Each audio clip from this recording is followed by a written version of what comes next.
मृणाली, हा बोला की. काय स्पेशल? अहो आपल्या गावामध्ये रेणुका देवीचं देवस्थान आहे ना, तर श्रावणात नैवेद्य द्यायची पद्धत आहे. तर आज आपण नैवेद्य देणार आहोत देवाला, त्याचीच तयारी चालू आहे. होय, काय काय तयार झाली? आता इथं मी भात लावून घेतलाय. त्यानंतर इथं ही आपण देवीच्या नैवेद्यासाठी लागणारी वर्ण वांग्याची भाजी करून घेतली आहे. त्यानंतर ही नाचणीची आंबील केली आहे आणि आता मी इथं थापटवडी बनवणार आहे. अरे वा, भारी मेन्यू आहे की. होय, आणि ही थापटवडी म्हणजे आपली कोल्हापूरची स्पेशल. तर आता आपण थोडी फोडणीसाठी मोहरी घालूयात. बघा तेल छान टाकलंय, मोहरी तडतडली गेली आहे. आता जिरे घालूयात. त्यानंतर थोडासा हिंग आणि हा हिरवागार कढीपत्ता.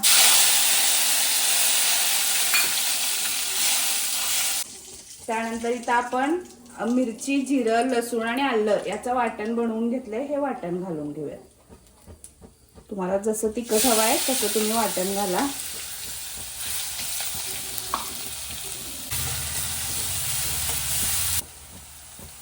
तसंच आता आपण थोडीशी हळद घालून घेऊयात. थापटवडी सगळ्यांचाच आवडीचा विषय आहे, नाही?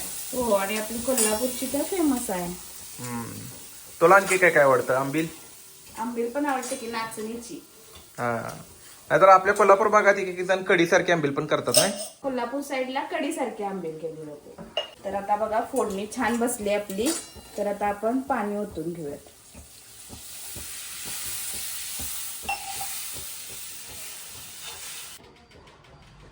मीठ घालायचं काय? हा, आता आपण मीठ घालूयात. ते परतो काय तोपर्यंत? हा, त्याला थोडीशी कोथिंबीर घालू. वास मस्ती आलाय. खरंच काय? होय होय. आपण पीठ घालूयात डाळीचं. बेसन पीठ ना? बेसन पीठ. हे आपल्याला एकसारखं हलवत राहायचं आहे, म्हणजे गुठळ्या होणार नाही.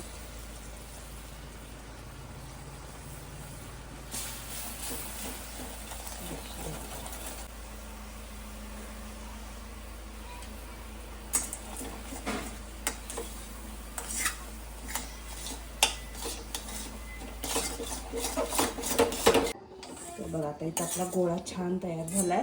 आता आपण एक वाफ काढून घेऊ. अरे वा, खोबरं खाण्याचं मशीन आवडतं. हो, खोबरं खाण्याचं. मिक्सरला होणार नाहीये? होते की, पण हे खवलेलं चांगलं दिसते. पूर्ण पांढरं शुभ्र येते. ते तर आहे सोड. ताटाला तर आपण तेल लावून घेऊया. तर इथं बघा आपण पीठ हे वाफवून घेतले चांगलं. आता वडी थापून घेऊया.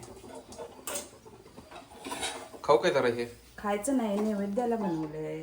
हा हा हा.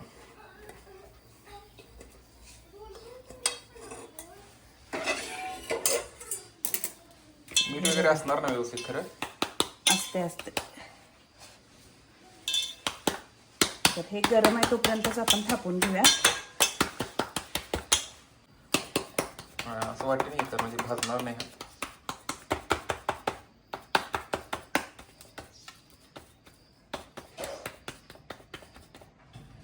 खोबरं पण लगेच थापून घेणार का? हा,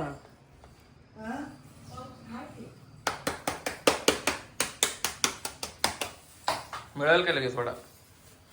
वडा लगेच मिळेल? ते काय आणलीस? तिला मला उद्यासाठी गजरा आज ती घालेल. हा हा हा. उद्या 15 ऑगस्ट. होय, देवाला आणलाय का नाही थोडा? आणलाय की, भरपूर आणलाय. 100 रुपयाचा आणलाय. 100 रुपयाला आता काय थोडासाच येणार. भरपूर आणलाय. आलाय? हे बघ. भरपूर आलाय की तरी 100च्या हो मानाने. हो, भरपूर आलाय. हम्म. हा. होय. तर खोबरं आणि कोथिंबीर घालूया. भारी दिसतंय आता.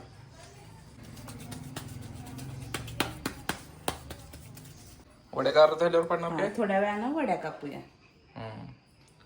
आणि काय राहिले करायचं? आता भाकरी. बर बर, करा. अरे वाटतं मग बघायला ती भाकरी. होय, पण ह्या छोट्या छोट्याच करायच्या असतात. किती लागणार भाकरी? अशा नैवेद्याच्या 9.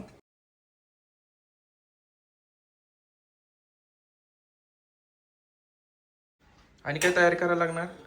आता झालेच सगळं, फक्त वडी कापून देत आहे. बर बर, देतो.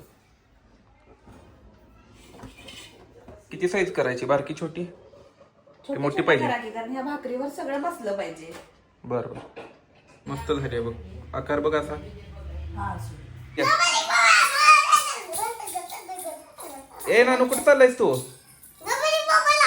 गणपती बाप्पाला नाही, आपण यात्रेत जायचं आहे. यात्रेत काय काय आहे रे? आणि काय काय? आणि काय तसं नाही, काय काय घ्यायचं तुला? आणि पॅनकेक. हा आणि होय. आणि कशात बसायचं आपण? होय. आणि कशात बसणार?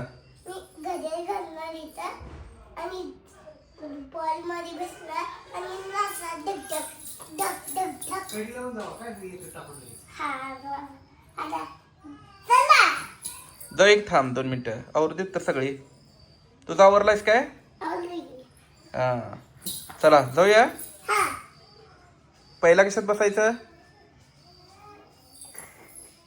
आता घड्याळ घालायचं, मग जंप मध्ये जायचं, मग मोठ्या गाडीत बसायचं आणि बुंबून चालवायचं. बुंबून आणि जय बाप्पाला? म्हणजे पप्पाला जायचं यात्रेला हा आणि तिथं गेल्यावर घड्याळ घालायचं आणि जंपर मध्ये बसायचं. कोण कोण?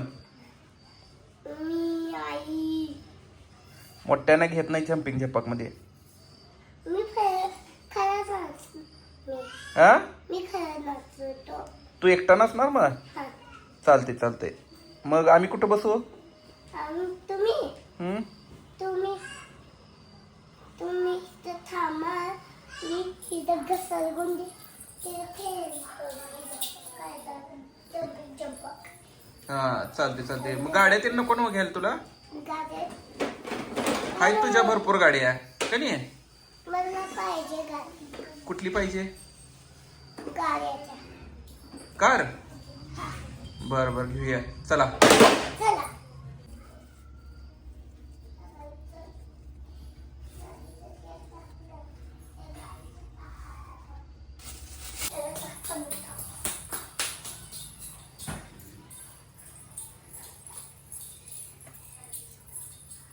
मम्मी किती वर्ष झालं करतेस नैवेद्य? ही आम्ही पूर्वीपासून ही आमची परंपरा आहे. हा. तरी किती वर्ष? काय लग्न झालं? माझं लग्न झाल्यापासून मी हे करतच आहे. म्हणून आली करते काय सगळं? म्हणजे काय ते आता सगळंच माझे पूर्ण मी जे काय करते हा. ती पूर्ण बाजू माझी उचलून धरली. ती सगळं मी ज्या पद्धतीनं करत होते त्या पद्धतीनं ती सगळंच पुढे नेली करत. आताच्या पोरी करतात काय? माझी तर सून तरी सगळं करते. आणि कसं आहे सांग काय, हा. देवाची आवड जर असेल तर करत रे. तसं काय नाही. ज्याची जशी भक्ती तसं करत असतात. तुला काय वाटतं म्हणाली हे परंपरा आपल्या जोपासल्या पाहिजेत का नाही तशा? जोपासल्या पाहिजेत, कारण प्रत्येक परंपरा मागे काहीतरी आपलं शास्त्रच आहे आणि आपल्याकडून जेवढी देवाची सेवा घडेल तेवढी आपण केली पाहिजे. बरोबर.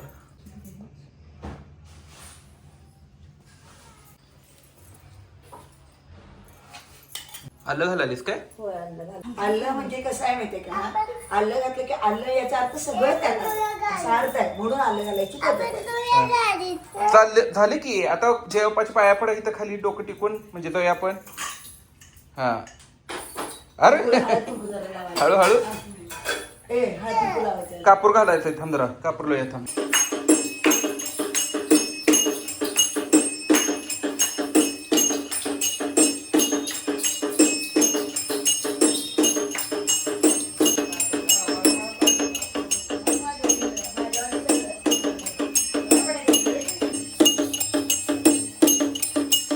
कापूर घ्यायचा.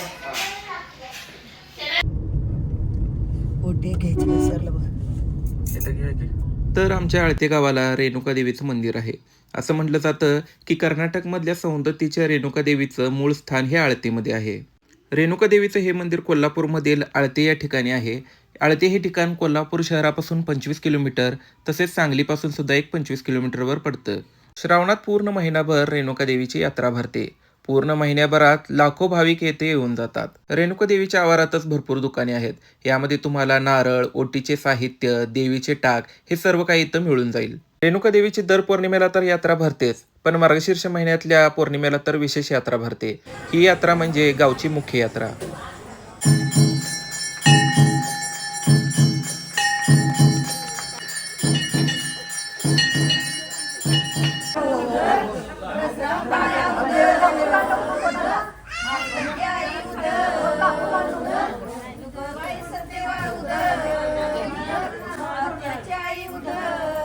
मंदिराच्या आवारात रेणुका देवीचे मुख्य मंदिर, मातंगीचे मंदिर आणि परशुरामाचे मंदिर आहे. आम्ही संध्याकाळी आरतीच्या टायमिंगला गेल्यामुळे तिन्ही मंदिरातली आरती आम्हाला मिळाली.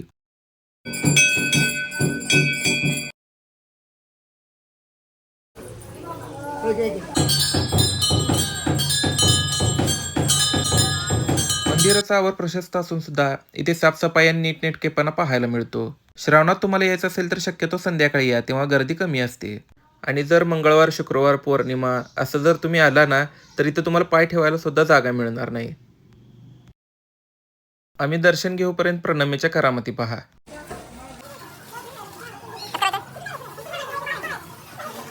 उंची वाढली काय? केवढी वाढली? किती? 3 फूट? कोल्हापूरमध्ये बहुतेकांच्या घरात श्रावणात रेणुका देवीची परडी भरायची पद्धत आहे. नवरात्रीच्या काळात देवीची वेगवेगळ्या रूपात पूजा मांडली जाते. हे सुद्धा इथं बघायला मस्त असतं. मार्गशीर्ष महिन्यातल्या पौर्णिमेला तर महाराष्ट्रासहितच कर्नाटक, गोवा, आंध्र प्रदेश येथून लाखो भक्त येत असतात. तर तुम्ही पण आळतेच्या रेणुकाच्या मंदिराला येता का? येत असाल तर कमेंट नक्की करा. व्हिडिओ कसा वाटला हे कमेंट करून नक्की कळवा. व्हिडिओ आवडल्यास व्हिडिओला लाईक करा आणि तुमच्या इतर मित्रांसोबत शेअर करा. चॅनलवर नवीन असाल तर प्रफुल्ल मृणाल ब्लॉगला सबस्क्राईब करा.